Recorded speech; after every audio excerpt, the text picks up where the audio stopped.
ഭക്ഷണം കഴിച്ച് 2 മണിക്കൂർ ദഹനം കഴിയുമ്പോഴാണ് നമ്മൾ ഉറങ്ങേണ്ടത്. 2-3 മണിക്കൂർ വേണം. അതിന്റെ ഇടക്ക് ഭക്ഷണം കഴിച്ചുകൊണ്ടിരിക്കരുത്. 2 മണിക്കൂർ ഗ്യാപ്പ് വേണം ഭക്ഷണവും ഉറക്കും തമ്മിൽ. കാരണം ഉറങ്ങിക്കഴിഞ്ഞാൽ നമ്മുടെ ആമാശയം താനെ സ്ലോ ആവും.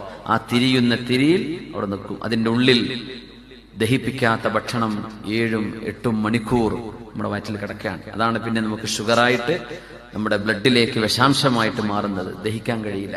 നമ്മളൊക്കെ അങ്ങനെ മൂക്കറ്റം ഭക്ഷണം കഴിച്ചിട്ട് അങ്ങോട്ട് കിടന്നുറങ്ങാൻ എനിക്ക് വയറ് നിറയാതെ ഉറക്കം വരില്ല എന്ന് ചെറിയ പറയാം. സുബ്ഹാനല്ലാഹ്, എന്തൊരു കഥ!